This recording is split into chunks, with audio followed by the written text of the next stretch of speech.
Okay, besties, I think it's best that we get the ambiance ready for this video.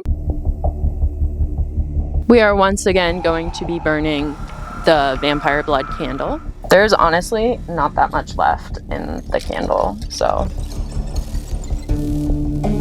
Ta-da! Hi besties, what's up? My name is Meg. Welcome back to my channel. In today's video, we are doing yet again another reading vlog. In our reading vlog, we are going to be getting in the spooky mood because all the next videos are all going to be reading vlog videos. So with this being the last Tuesday in September, I figure why don't we give like a little sneak peek into what's to come in October. Today's video, we are going to be reading 3 Grady Hendrix books, and I actually should say like 2.5 Grady Hendrix books because I started a Grady Hendrix book way back in June. It was in this video. If you were curious or anything, you can definitely go see from the thoughts in the first half of the book. But we are going to be finishing my best friend's Exorcism. I definitely remember why I put it down. I definitely remember everything up until the point where the bookmark is. So Abby and Gretchen have been best friends since they were kids. A night of skinny dipping with 2 of their other friends goes wrong when Gretchen all of a sudden begins to act very irritable, very moody, very bizarre. Things happen when she's nearby, and Abby's leads her to some startling discovery of the fact of that Gretchen has become possessed by a demon. And so where I'm currently at in the book, as you can see, I am a little bit less than halfway. We are up to the point where we kind of got a little bit of the background for Abby and Gretchen's friendship. Their singular question that they have to ask themselves is their friendship strong enough to beat the devil? I think that this is such a cool thing. It's set in the 1980s. It definitely gives off of references to the 1980s, but the chapter that I left off on, I'm on page 152, but we currently have been left on Jenny 8675309. Okay, so it says that we are at 44% from the last time that I was reading it. So we are going to finish my best friend's Exorcism. Guys, I have a cute little knife for our spooky reads. We have a mini Alani because we quite a bit of energy this morning.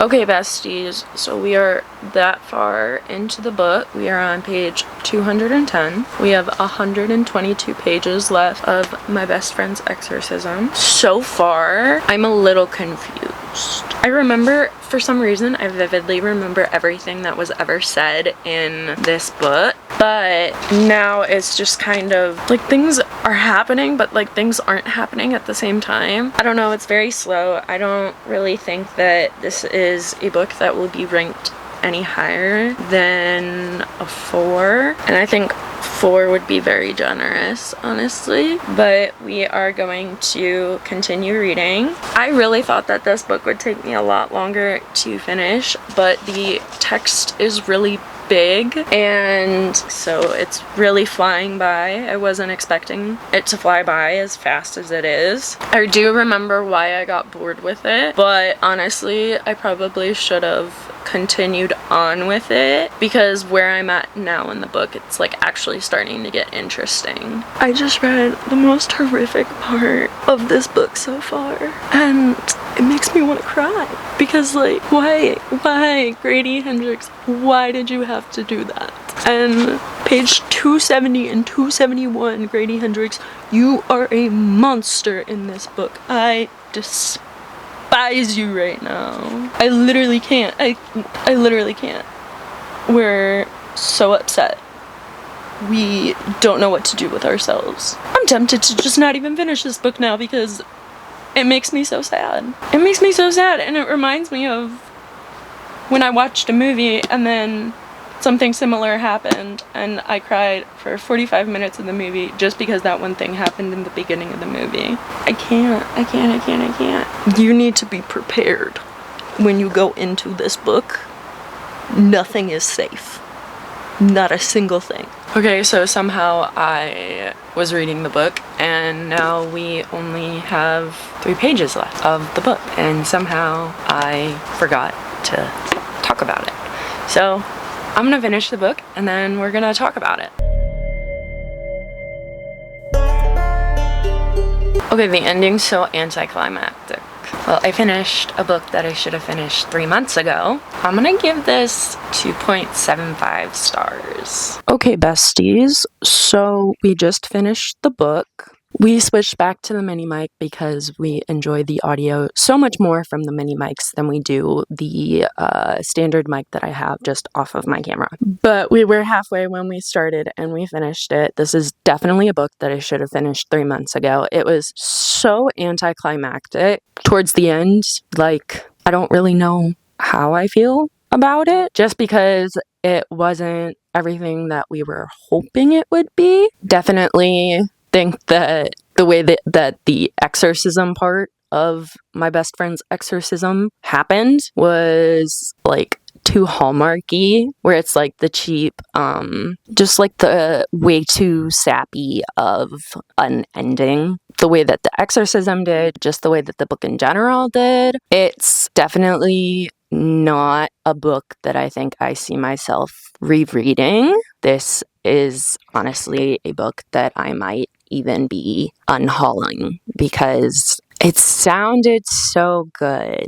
but I was deeply disappointed with this. I was also expecting a little bit more of a scary-esque vibe, and max, it felt like a thriller. It literally says on the back, this book packs all the magic of a summer horror flick. Like, okay, something that you could consider like the horror part is all of the deep descriptions of like the demonic things that were presented into their lives. However, it's definitely not my cup of tea. Yeah, it says horror. I definitely don't consider it to be horror. Maybe like the imagery of things, but I was never like at one point in time like, oh my god, I'm so scared, I need to put this book down. Like the reason why I put the book down in the first place was because I was bored.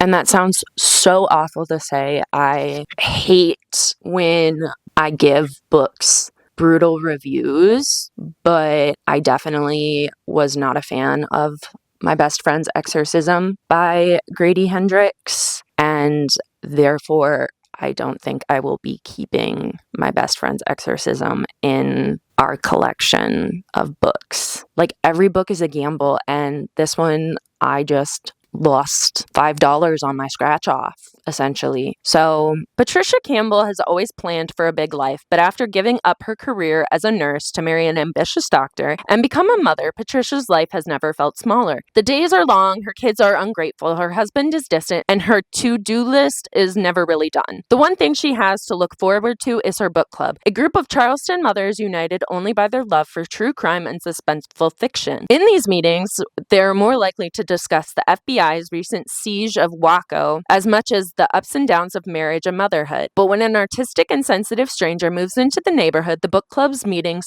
turn into speculation about the newcomer. Patricia is initially attracted to him, but when some local children go missing, she starts to suspect the newcomer is involved. She begins her own investigation, assuming that he's a Jeffrey Dahmer or Ted Bundy. What she uncovers is far more terrifying, and soon she and her book club are the only people standing between the monster they've invited into their homes and their unsuspecting community. There's an author's note at the beginning that says, "A few years ago, I wrote a book called My Best Friend's Exorcism about 2 teenage girls in Charleston, South Carolina in 1988, in the height of the satanic panic. They became convinced that one of them is possessed by Satan and is consequently things go poorly. That novel was written from the teenage point of view, and so the parents seemed awful because that's how parents seem when you're a teenager. But there's another version of that story told from the parents' point of view about how helpless you feel when your kid is in danger. I wanted to write a story about those parents, and so the Southern Book Club's Guide to Slaying Vampires was born. It's not a sequel to my best friend's Exorcism, but it takes place in the same neighborhood a few years later where I grew up.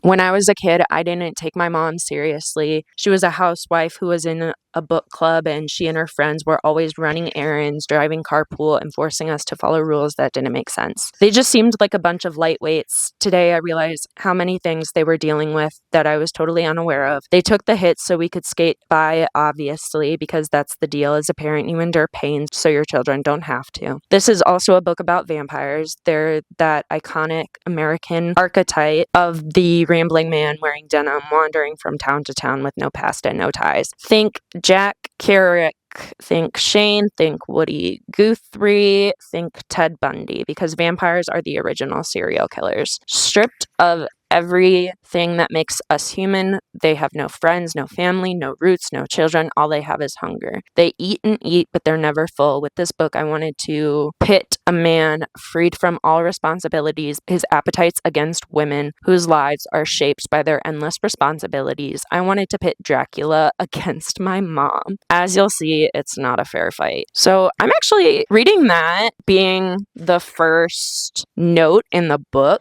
That definitely gives me a little bit of hope for this book. So I think that we shall begin the Southern Book Club's Guide to Slaying Vampires tomorrow. So I will see you tomorrow.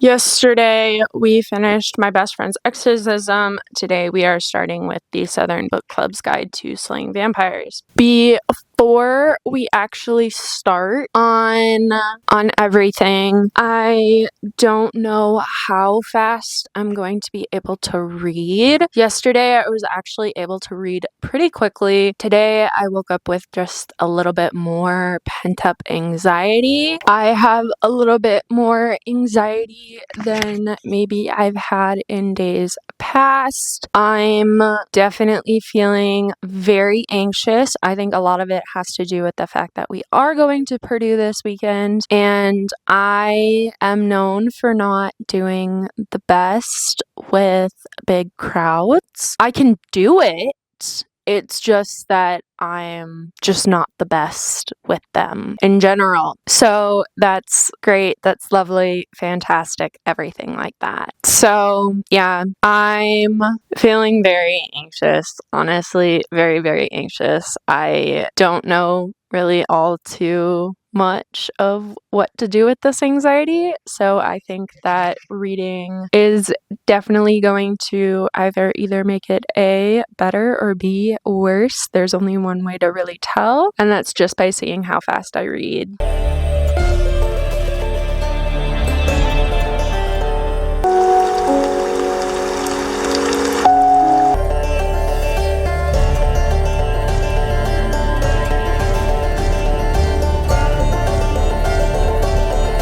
Okay, besties, so we are now 40 pages into the Southern Book Club's Guide to Slaying Vampires. We made it to Helter Skelter, May of 1993. We just got introduced to what I'm going to assume is our main characters. So it's Kitty, Patricia, I want to say Slick, and Grace. I think there's 4 of them. But anyways, they read these murder mysteries. I think they ended up reading true crime ones. Like, they started out with possibly like fiction crime and then turned to true crime. And I think that that's how the book club became about, and that the friends become really good. They find that they can rely on one another. And I think that that's so great and fantastic. And I can't believe that life would be like that for some people,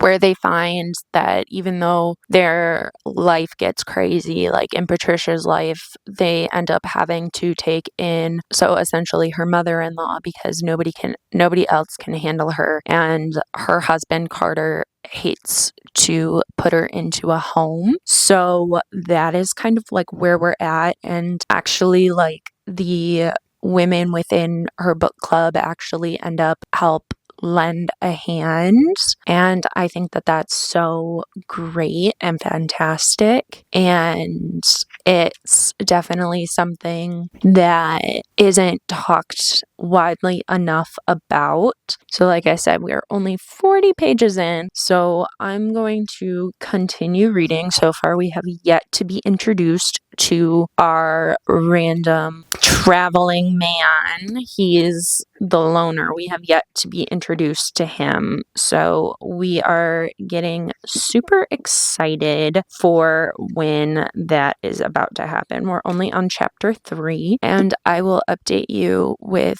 any other thoughts and opinions as they come up.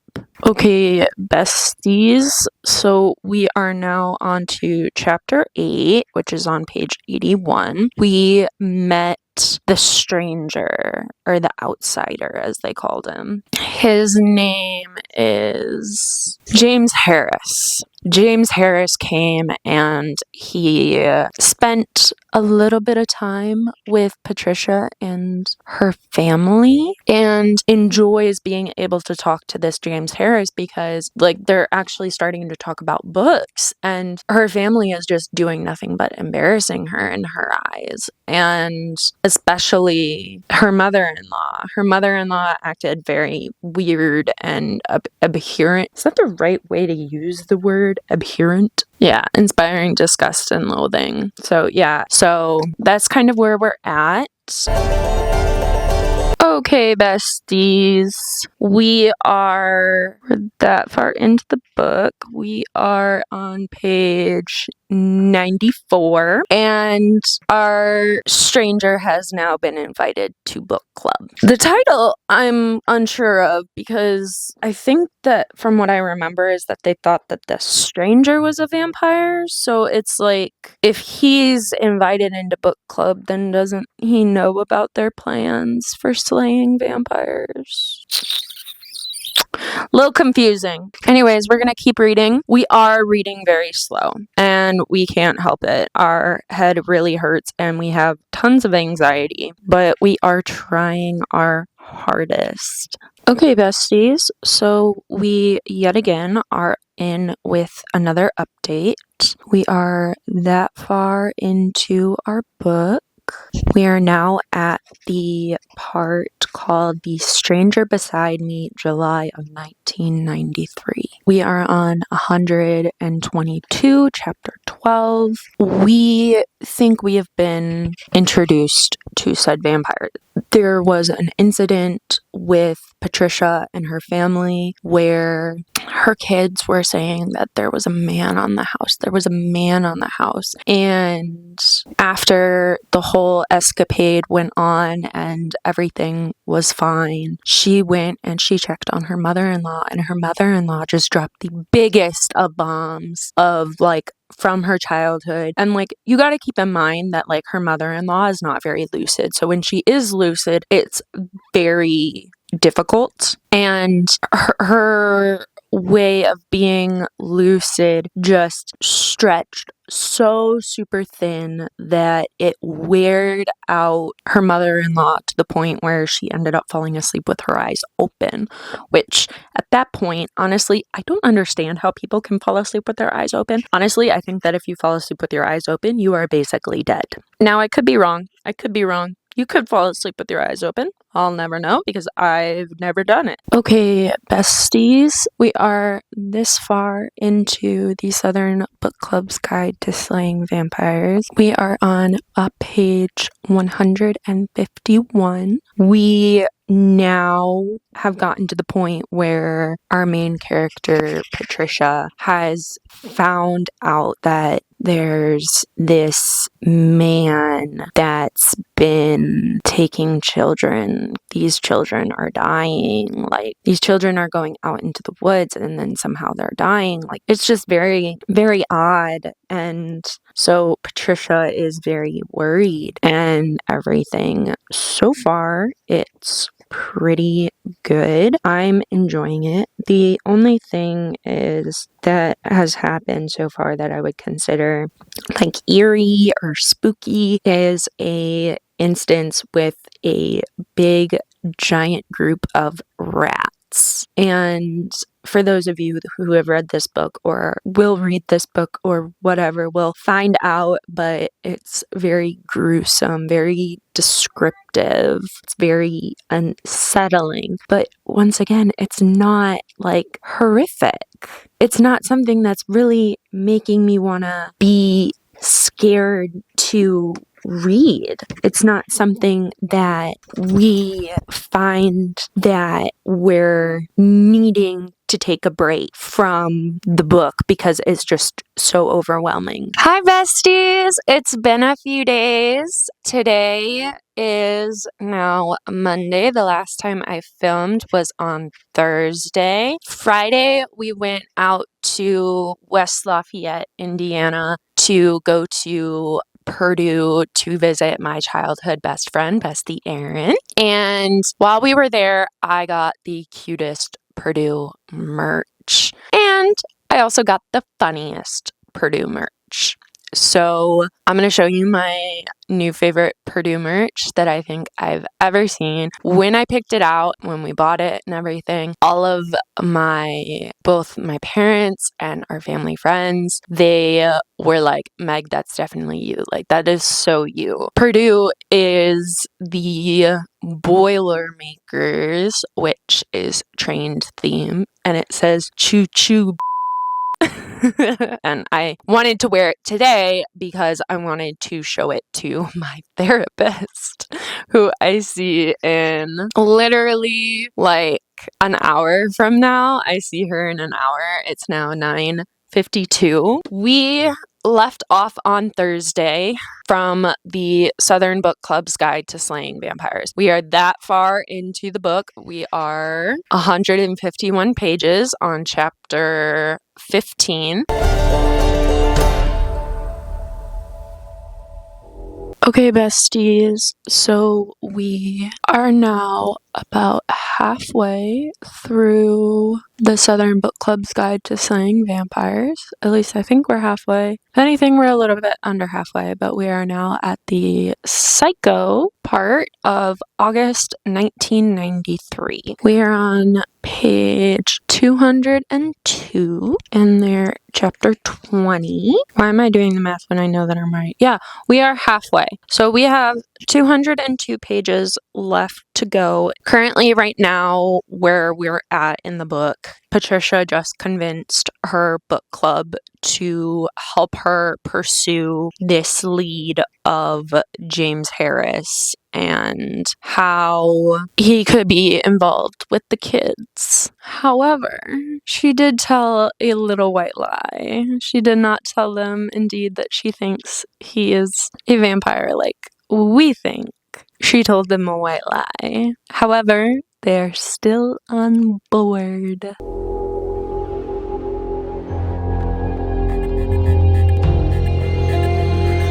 Okay, besties, so we made some good progress. We are now that far into the Southern Book Club's Guide to Slaying Vampires. We are on chapter 29, page 282. 42. Now, here's the thing. This book does indeed hold a little bit of like ghostly scenarios. So far, I'm liking this book so much better than my best friend's Exorcism. I'm liking this one so much more. This one is similar in the that's unnerving category, like How to Sell a Haunted House by Grady Hendrix that I read a few years back. I'm liking everything that's happening. I'm liking everything about it. It's all grand. Okay, besties. So I went to the chiropractor. We had a great glow stick sesh. As I was pulling into my driveway, I looked up into the trees and oh my gosh, the trees are starting to turn red and yellow and I'm so excited. However, the one problem with the fact that it is indeed, in my case, as of when I am filming this, it is September 15th, I consider this fall. However, temperature disagrees. It is 84 degrees outside right now. Where we're at right now, I have 122 pages left to go. Okay, besties, voiceover Meg coming at ya. During this portion of the reading that you are seeing, Grady Hendrix is having very descriptive and disturbing details to me personally because he is actually targeting one of my biggest phobias at this point in the book.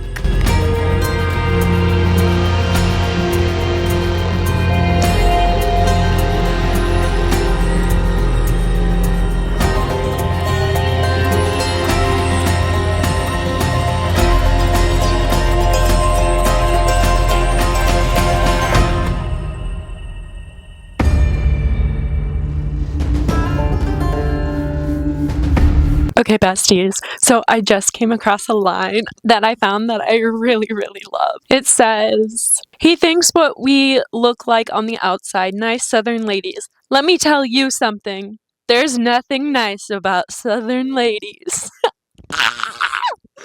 Oh my god. I don't know why, but that one just makes me smile so big, so much.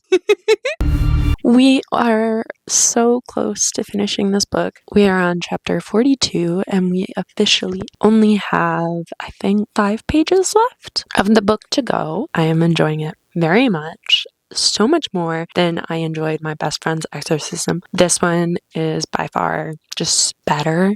I don't know if it's because like my best friend's Exorcism was about like teenage girls in high school, and then this is about like young women with kids and everything like that. So it's like I'm at a different point in my life where I'd be closer to the ladies in this book than I would be the teenagers in my best friend's Exorcism. But so far we are enjoying that. We are going to finish this book right now, and yeah.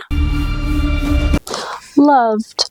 Absolutely loved. I think it was a perfect ending. Not a 5-star book, but definitely had some oomph to it. Okay, besties. So my thought for the Southern Book Club's Guide to Slaying Vampires was definitely a hit in my book. So far, out of our ranking, this one is first. Hi, besties! Good morning. It is still morning. It is currently 11:38. We are just now getting started on our day. Last night, my folks and I, we sat down and we watched a movie. We did indeed finally watch the K-pop Demon Hunters movie, and now all that's being shown on my For You page is anything related to the K-pop Demon Hunters, which I find hilarious. Once again, we've got our little knife, and I think that this bookmark is perfect, especially for it being the final girl support group. In horror movies, the final girls are the ones left standing when the credits roll. They made it through the worst night of their lives, but what happens after? From chainsaws to summer camp slayers, Grady Hendrix' fast-paced and wickedly humorous thriller, The Final Girl Support Group, pays tribute to and slyly subverts our most popular horror films, Texas Chainsaw Massacre, A Nightmare on Elm Street, and Scream. Lynette Tarkington is a real-life final girl who survived a massacre. For more than a decade, she's been meeting with 5 other final girls and their therapist in a support group for those who endured the unthinkable, working to put their lives back together. Then one woman misses a meeting and Lynette's worst fears are realized. Someone knows about about the group and is determined to rip apart their lives again, piece by piece. But the thing about Final Girls is that no matter how bad the odds, how dark the night, how sharp the knife, they will never ever give up.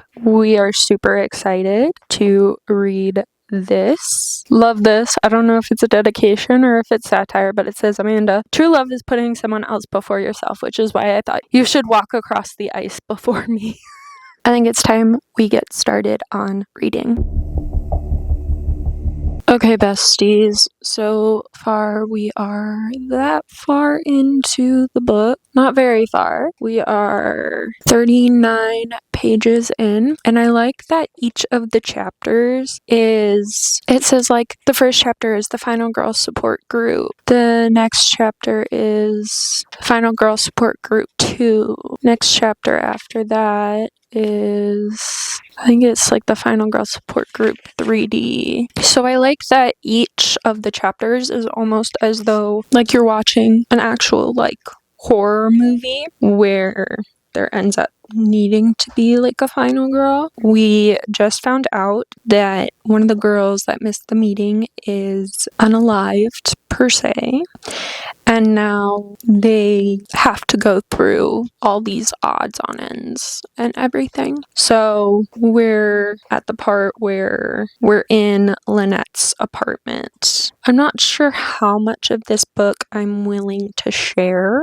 I do want to make a prediction that the only way that the person who found out about the Final Girl Support Group came through the therapist. Somehow I feel like that's like the one that's like in charge of the Final Girl Support Group. Okay, besties. So we are on chapter 8, and it's called The Final Girl Support Group 8, Night of the Final Girls. We are that far into the book.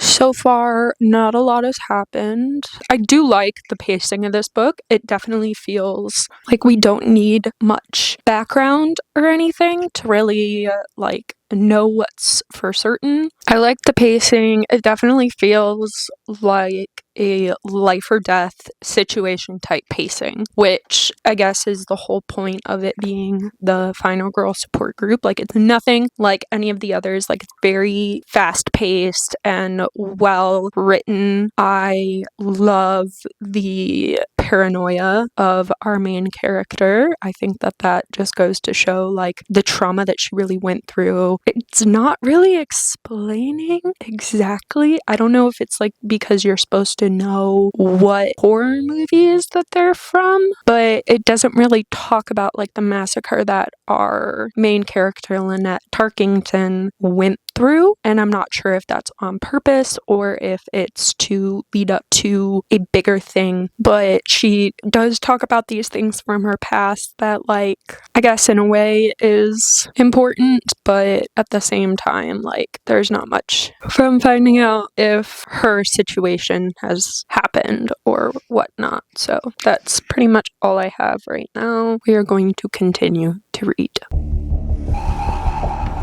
Okay, besties, so we made it that far into our book. We are on page 191, and the chapter that we are on, 13, it's called The Final Girl Support Group 13, The New Blood. I think that this bookmark, by the way, like, really does it justice for this book. I really, really do. Where we are at in the book, I think I said that I knew who was involved in all of this, and I really do think that I'm right, because that's where the main protagonist is going after. So I think that I'm right, and I think that it's all sketch. I really, really do. Hi, besties! So it's the next day. We are that far into the book. We are on page 191. We have 148 pages left to go. So we are going to get right on it and finish reading. So far, what I called yesterday, as far as who I think is after them, I called it, and our main protagonist is now investigating that one character in particular. So we get to find out today who actually is behind the disappearance of the Final Girls support group. Okay, besties, so we are now that far into the book. We are on page 297. We have 52 pages left. Bro, I was wrong. Like, I was right in some way, but I was still wrong. Does that make sense? I'm on to I think it's chapter 22, The Final Nightmare. So that's where we're at right now. Okay, besties, we just finished the Final Girls support group. I'm gonna give this book, I think, 3.75 stars. I was shocked, to say the least. This one ended up being the highest ranked of all of them. I really enjoyed the unpredictability of, like, everything. To say the least, that I enjoyed this book does not do it justice. It's definitely a good thriller. I don't consider it horror, even though it is based off of horror movies. I just don't think that it's scary, has enough of like the scariness to it being horror. I think it's more so just a thriller wrapped up in the fact of a horror movie, but in book form. Was definitely shocked at the ending, by the ending. I was definitely shocked by the killer. It had a plot twist that I did not suspect in any way, shape, or form. Thank you guys so much for watching today's video. I hope you did enjoy me reading 3 Grady Hendrix books in preparation for spooky season. I hope you did enjoy. Do all of the YouTube things you know how to do, and I will see you in a bit. Bye!